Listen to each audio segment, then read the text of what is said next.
with my short notes. I'm just gonna get right to the point here. I had this movie sitting around for a long time. Originally, I planned on getting drunk with someone and watching the whole thing through that way, but just decided in the dead of night one random night to just throw in a DVD player and finally watch the damn thing. Needless to say, I literally got what I expected going into this. Movie reviews isn't really something I do on my channel, so why don't you and me find out how this all happened?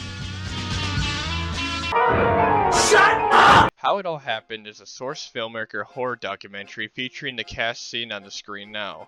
Remember these names as they are barely mentioned throughout the rest of the film. The movie begins with what I thought was a flashback sequence, but it was a lie. Fast forward 7 minutes of nothing really happening and the movie finally begins.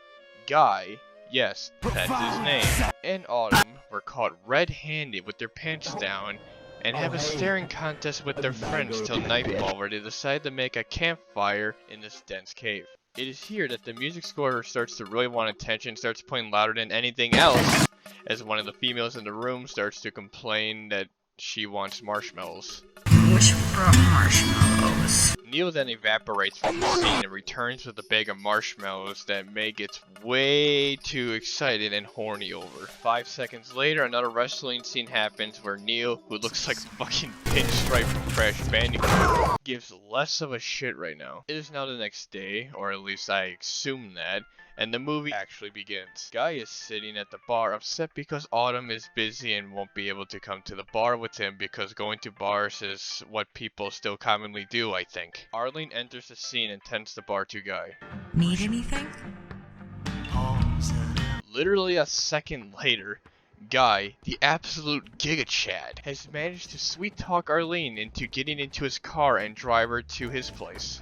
Man, if it was that easy, I'll actually try talking to strangers for once. The screen gets dark for a little bit before Arlene does a very dangerous act by giving Guy some passenger to driver road soap. Fast forward a couple of minutes and the movie can finally begin.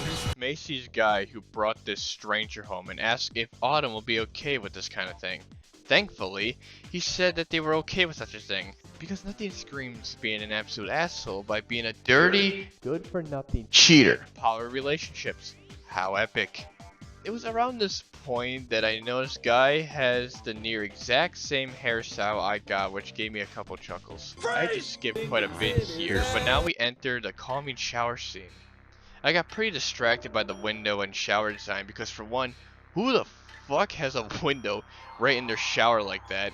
And two, someone who has LED headlights installed in their car like some absolute dickhead is shining the brights right into the window. I get quite a good laugh at the best shower head ever designed before returning to Guy, who had just left the room looking for Arlene, who has returned to the bar to tend to the one other customer there. May then asks the best question. You like video games? May shows Guy her video game collection before doing a complete 180 with the biggest anime twist of all time. A lot of video games. Yep. Wanna bang? Now that's plot development. After an advanced game of Leapfrog, Guy and May play ancient video games from the farthest possible position in the movie. Guy asks May if Neil will be okay with the act they literally just did, before just straight up calling him to ask if it was okay.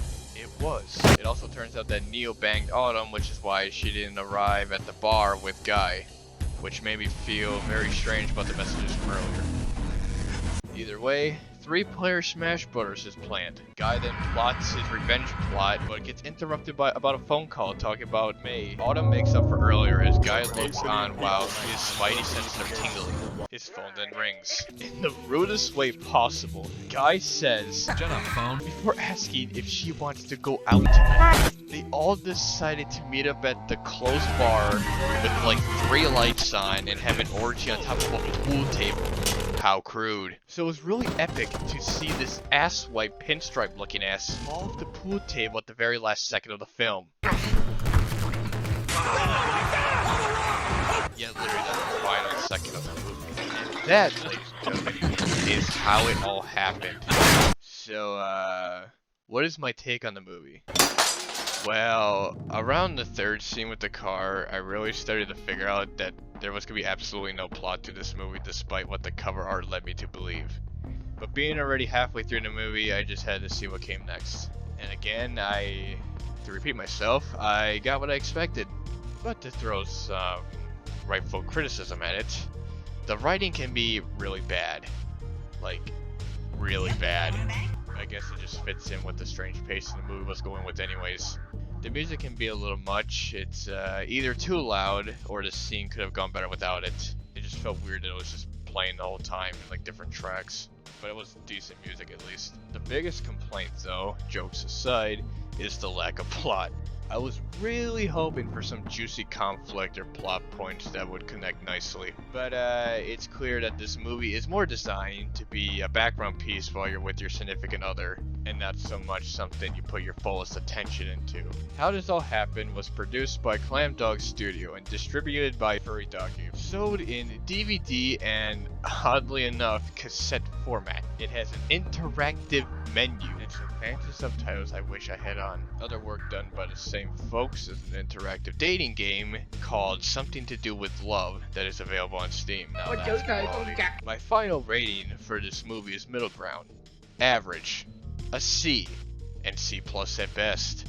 It's passable. Not offensive. Has some great moments. Lots of laughter. Some unique twists. I just wish you had more. And that about wraps up this movie review. If any of you wish for more reviews of your favorite things, comment them down below and I may consider it. If you wish to support me or my other content, consider checking out my other videos like the spooky Gmod maps or whatever this shit is.